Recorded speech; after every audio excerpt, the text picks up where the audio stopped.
Medical విద్యార్థులకు కేంద్ర ప్రభుత్వం బిగ్ రిలీఫ్ ఇచ్చింది. నీట్ యూజీ కౌన్సిలింగ్ ప్రక్రియలో విప్లవాత్మక సంస్కరణలకు శ్రీకారం చుట్టింది. ఇప్పటి వరకు కౌన్సిలింగ్ ప్రతి రౌండ్లోనూ ఫిజికల్ రిపోర్టింగ్ చేయాల్సి ఉండగా ఇకపై అవసరం లేకుండా వన్ టైం ఫిజికల్ రిపోర్టింగ్ విధానాన్ని అమల్లోకి తెచ్చింది. తమ సీట్ను అప్గ్రేడ్ చేసుకోవాలని అభ్యర్థులు ఇకపై ఆన్లైన్ ద్వారానే డాక్యుమెంట్ వెరిఫికేషన్తో పాటు ప్రొవిజనల్ అడ్మిషన్ కూడా పొందే వెసులుబాటును ప్రభుత్వం అందుబాటులోకి తెచ్చింది. ఒకవేళ అభ్యర్థికి అంతకంటే మెరుగైన సీటు లభిస్తే మునుపటి సీటు ఆటోమేటిక్గా వేరొక అభ్యర్థికి కేటాయించబడుతుంది.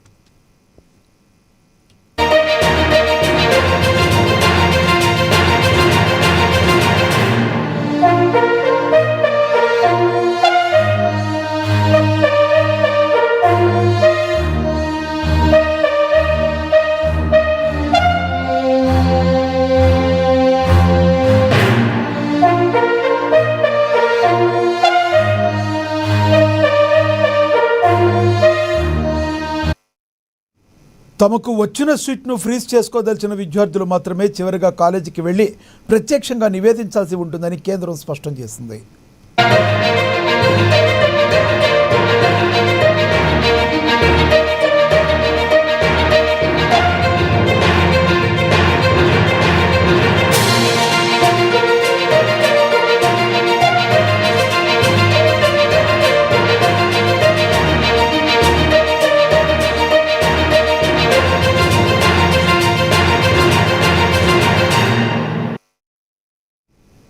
మెడికల్ విద్యార్థులకు కేంద్ర ప్రభుత్వం బిగ్ రిలీఫ్ ఇచ్చింది.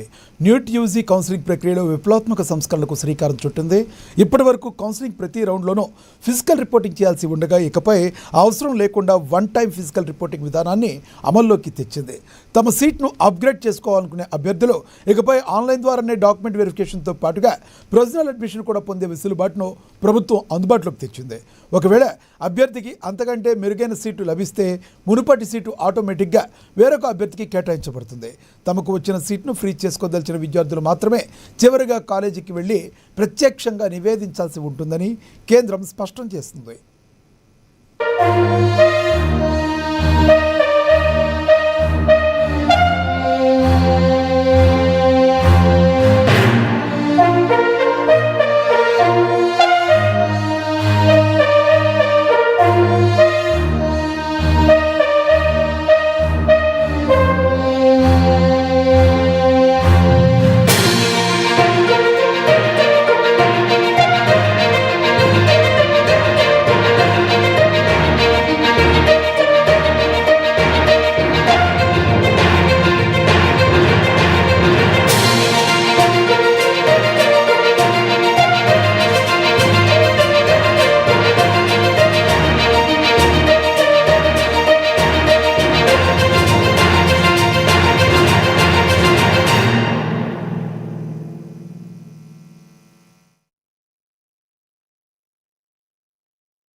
మెడికల్ విద్యార్థులకు కేంద్ర ప్రభుత్వం బిగ్ రిలీఫ్ ఇచ్చింది.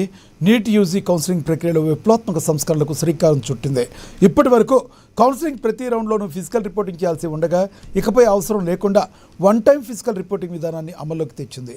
తమ సీట్ను అప్గ్రేడ్ చేసుకోవాలనుకునే అభ్యర్థులు ఇకపై ఆన్లైన్ ద్వారానే డాక్యుమెంట్ వెరిఫికేషన్తో పాటు ప్రొవిజనల్ అడ్మిషన్ కూడా పొందే వెసులుబాటును ప్రభుత్వం అందుబాటులోకి తెచ్చింది. ఒకవేళ అభ్యర్థికి అంతకంటే మెరుగైన సీటు లభిస్తే మునుపటి సీటు ఆటోమేటిక్గా వేరే అభ్యర్థికి కేటాయించబడుతుంది. తమకొచ్చిన సీటును ఫ్రీ చేసుకోదలిచిన విద్యార్థులు మాత్రమే చివరిగా కాలేజీకి వెళ్లి ప్రత్యక్షంగా నివేదించాల్సి ఉంటుందని కేంద్రం స్పష్టం చేసింది.